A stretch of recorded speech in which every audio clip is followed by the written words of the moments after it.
Ellen White é uma profetisa confiável, por quê? Eu creio que não, né? Eu creio que ela é menos do que confiável. Eu creio que Ellen White é um grande mito dentro da Igreja Adventista e que talvez, César, por exemplo, a Igreja Adventista, a partir da década de 50, ela teve uma mudança muito interessante com relação à doutrina da Trindade. Manteve algumas controvérsias com relação à natureza humana de Cristo, tá? Vamos discutir também sobre isso, inclusive a opinião de Ellen White. Mas, durante um tempo, ela teve essa alteração, essa mudança de doutrina mais próxima da Trindade como nós conhecemos hoje, dentro das igrejas evangélicas, dentro do catolicismo e tudo mais.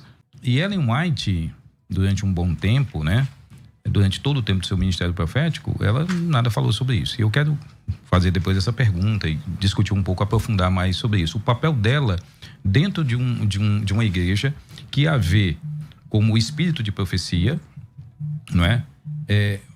Qual foi, de fato, o papel dela como profeta? Ela fez as correções necessárias? Ela ensinou a igreja um caminho mais próximo da verdade? Quais foram esses começar? Veículos? Vamos começar, senão não, o que você quer? Qual é a pergunta? Qual é a questão? Então, talvez eu vou começar da última pergunta que eu tinha organizado aqui para a primeira. Vamos lá. A igreja adventista, o pastor Ezequiel Gomes, ela durante quase 100 anos, ela negou oficialmente a Trindade, quase 100 anos. Os pioneiros, né, inclusive o marido Ellen White, o James White, o Joseph Bates, que são 2 dos 3 fundadores da igreja, né, juntamente com ela. Então, durante esse tempo, os 3, a igreja era antitrinitariana. Você sabe que ambos, tanto James White como Joseph Bates, eram da Conexão Cristã. Conexão Cristã era um movimento antitrinitariano no século XIX nos Estados Unidos. Sim. E esse antitrinitarismo veio para a igreja. Ellen White teve cerca de 70 anos de ministério profético na igreja. E aí Ellen White, durante esses 70 anos, nunca corrigiu nada sobre esse caminho errado da igreja, sobre uma doutrina tão fundamental. Porque se você pegar, você falou da questão dos católicos serem hereges, né? Os católicos são mais hereges e tal. Mas os adventistas, até a década de 50, eles tinham praticamente as mesmas doutrinas sobre iguais às testemunhas de Jeová. A antropologia é igual. A antropologia é a mesma. A cristologia era igual. A cristologia era igual. Era igual. Então, se você for olhar alguma dessas doutrinas fundamentais e tal, são muito mais semelhantes com as testemunhas de Jeová, que são consideradas seitas pelos adventistas. Por que Ellen White, durante todo o seu ministério profético de 100 anos, não corrigiu essa doutrina tão importante para o evangelicalismo, tão importante para a doutrina cristã? Nunca corrigiu o seu próprio marido, James White, nunca corrigiu Joseph Bates, nunca corrigiu ninguém e morreu em 1915 sem dar uma direção para a igreja. Eu entendo, por exemplo, você sabe muito bem que os escritos de Ellen White, na sua vasta maioria, eram editados, né? Eles eram trabalhos editados. Sim. Aquela Fanny Bolton, se não me engano, até acusou a Ellen White lá no começo do século XX de que ela... Sim. Eu trouxe até algumas revistas Ministries aqui pra gente discutir, sim, se der tempo. Mas, por exemplo, esse livro, O Deus de Todas as Nações, ele já é um livro da década de 50. Esse livro, mesmo sendo publicado com essas ideias, né, que são bem esparsas dentro do livro, ele não foi suficiente para mudar a opinião de uma igreja. Agora, vamos lá. As testemunhas de Jeová negam a Trindade. E, por exemplo, você pega lá o livro O Desafio da Torre de Vigia, né? O livro do Desafio da Torre de Vigia, que é escrita não é o Arnaldo B. Cristianini, é o outro lá, adventista, muito conhecido também. E ele escreveu esse livro, que inclusive prefaciado pelo Caio Fábio, em 92. Esse livro critica as testemunhas de Jeová e tal, dentro daquelas doutrinas que as testemunhas de Jeová têm, que não combinam, que não se aproximam do adventismo. E uma dessas doutrinas é a doutrina da Trindade. Certo. E aí, essa é uma das razões pelas quais aquele grupo é um grupo sectário, né? Visto dessa forma. A grande questão é, se esse grupo era um grupo sectário, as testemunhas de Jeová são consideradas um grupo sectário, e os adventistas não fizeram essa correção, porque o que você mencionou que Ellen White fez foi muito pequeno. Ela, como uma profetisa dentro de um movimento religioso que se vê como sendo a igreja remanescente que foi discutida ontem. Tendo como um dos líderes seu marido. Sim. O líder, James White, Joseph Bates e Ellen White são os fundadores do Adventismo. Porque o millerismo foi um movimento que não era adventista, mas não era do sétimo dia. Eles só marcou uma data pro fim do mundo. Só isso. Né? A vinda de Cristo e tudo isso. Então, Ellen White, você não acha que ela acabou não conduzindo a igreja de uma forma correta diante de uma doutrina tão fundamental? Durante quase 100 anos, César, a igreja foi fundada oficialmente em 1860, mas já está organizada com o pensamento de Ellen White, de Joseph Bates e Tiago White em 1845. Então nós estamos falando são 100 anos praticamente de uma doutrina confusa para eles, mal compreendida, não explicada e combatida por todos os pioneiros. O George Knight, né? O George Knight, que é um dos maiores historiadores adventistas da atualidade, George Knight, no livro Em Busca de Identidade, ele diz o seguinte, logo na introdução: se os pioneiros adventistas estivessem vivos hoje, está na introdução do livro, logo no começo, eles não se filiariam à igreja. E por quê? Por causa da doutrina da Trindade, ele já começa. Então, foi uma profetisa de um movimento que seria a profetisa da igreja remanescente, aquela profetisa que tem um papel importante para a igreja, a última igreja, a igreja que está chamando as pessoas para serem fiéis a Deus diante do tempo do fim. Não é qualquer igreja, não é qualquer erro. E ela, como profetisa, simplesmente deu uma resposta muito vaga, porque se você pegar o Desejar de Todas as Nações, ele ainda é muito vago. Ela não deu uma instrução tão séria, tão direta como deveria, e a prova é que ela morreu em 1915, não houve mudança nenhuma substancial nessa doutrina, e isso foi até meados da década de 50, 60 ainda sendo discutidos. Aliás, livros da década de 80 que ainda têm algumas questões controversas. Crê no espírito de profecia? Que livro já leu? Então, a crença em Ellen White como espírito de profecia... E ter lido livros dela. E ter lido, né? Pelo menos é um pré-requisito. Quem me deu isso aqui foi um adventista, eu conversei com ele, eu perguntei, tá, mas se você colocar que tem dúvidas sobre o espírito de profecia, que tem dúvidas sobre Ellen White, você pode ser batizado? Ele olhou bem e disse, claro que não, pastor. Eu ser batizado, eu tenho que crer em Ellen White. Se eu não crer nos escritos dela, eu não tenho o que fazer. Agora, a questão de acusação de Ellen White sobre os seus escritos foi uma questão muito aberta, né? O Arthur Daniels foi importantíssimo, né? Uma figura importantíssima da igreja, tá? Presidente da Associação Geral, disse, agora que vocês conhecem algo acerca do livro A Vida de Paulo, vocês estão cientes da dificuldade que passamos por causa dele. Nunca poderíamos reivindicar inspiração na totalidade do pensamento e nos reparos do livro. Pois isso tem sido colocado de lado porque seria mal reivindicá-los. Créditos que não foram dados às devidas autoridades. Ou seja, eles reconheceram que naquela época havia, sim, uma dificuldade com essa questão de direitos autorais. Tem mais uma citação da Fanny Bolton, que foi uma das produtoras de texto, juntamente com ela, ajudou na produção de livros. Tentei por anos harmonizar o que parecia para mim inconsistente com o trabalho literário mundial, o qual requer no máximo do autor reconhecer seus editores e dar crédito a todas as obras qual ele criar. Em oposição, o Sr. White não era aberto acerca dessa questão. Eu deveria, por mim mesma, resistir por um princípio de justiça comum e honestidade literária.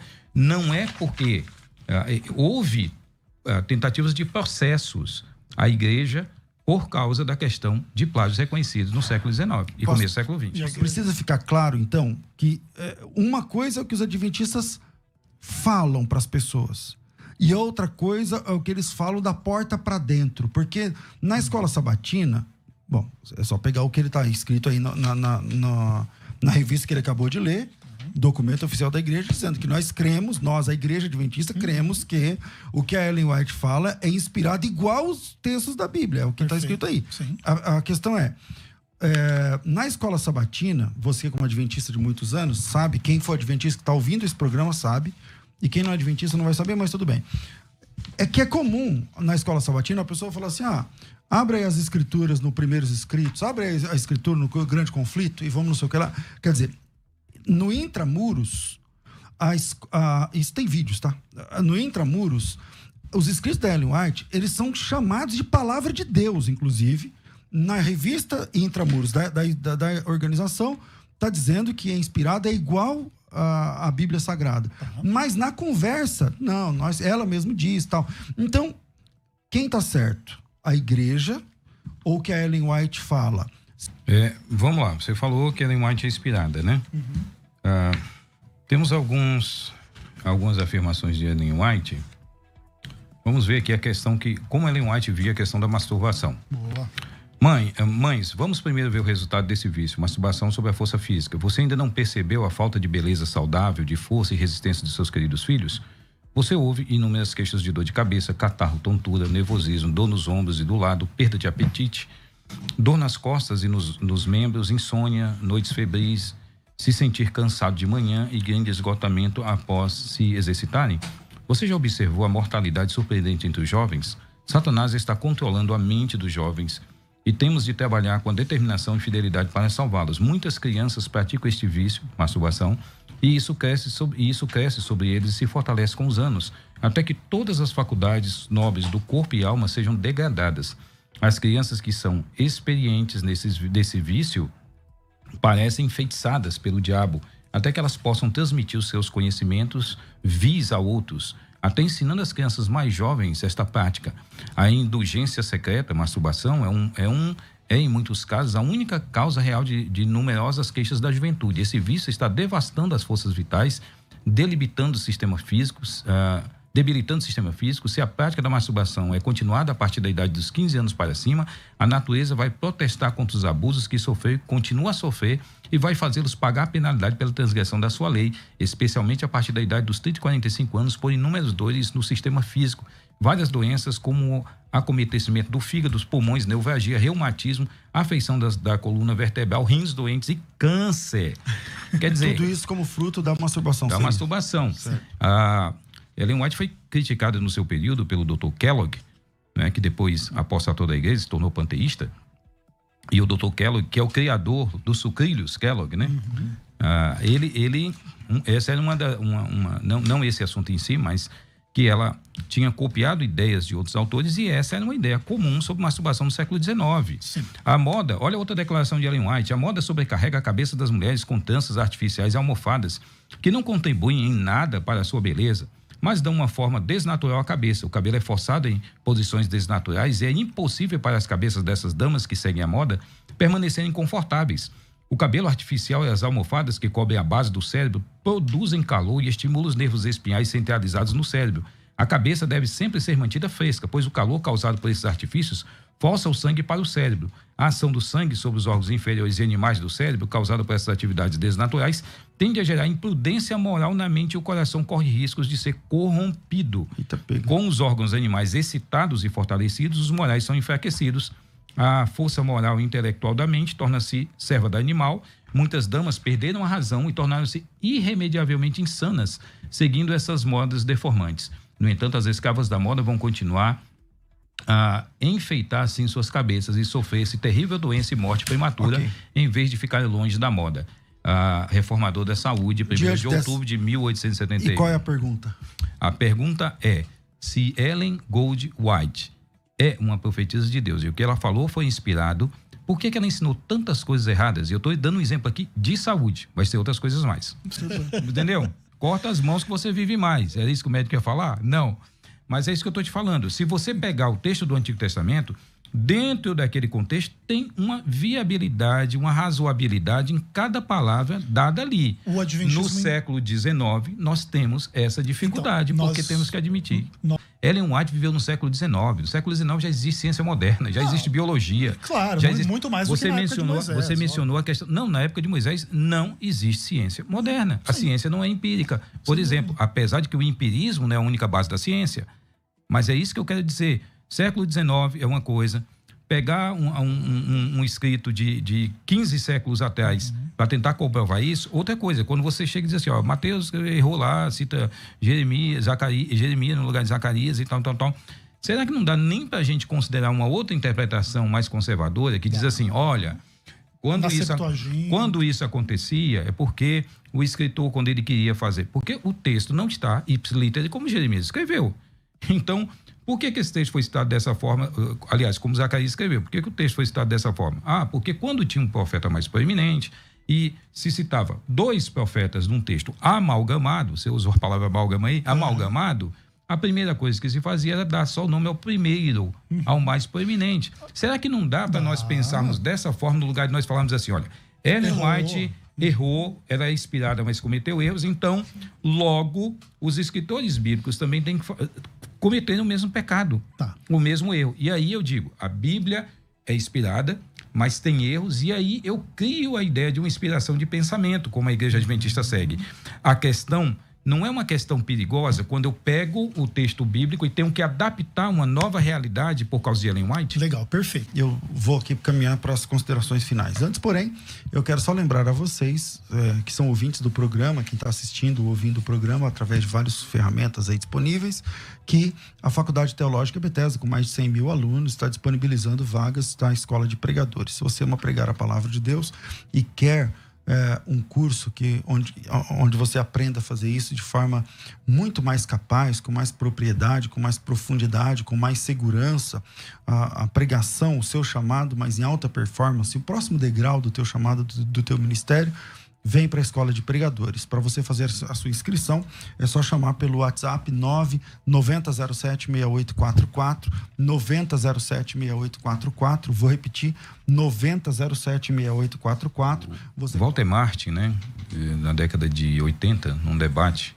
com William Johnson, né, do Review Herald, ele mencionou algo muito curioso naquele debate do John Ankenbeck Show. Ele chama Ellen White de papisa, né? Que alguns têm, e olha que Walter Martin foi o responsável pela tornar a Igreja Adventista mais aceitável entre os evangélicos. E ele chamava exatamente por causa dessas implicações do Adventismo, de tentar pegar Ellen White e colocar os escritos dela no nível da Bíblia, e assim, quando foi comprovado que era plágio. Aliás, esse é um livro que... rapidinho, Paulo Casurano. Interessantíssimo, The White Lie, tá? Só sobre essa questão. Se a Igreja Adventista mudasse essa opinião, eu digo sempre, jogue fora Ellen White e vocês vão se tornar uma igreja esplendorosa. Eu quero só anunciar aqui, nós estamos com um curso de pós-graduação no Seminário Batista Livre, tá, de Guarulhos. Então, se você quiser mais informações sobre o curso de pós-graduação na área de defesa da fé em vários níveis, não apenas heresiologia, porque a apologética não é apenas heresiologia, entre lá em contato no www.seminariobatistalivre.com.br.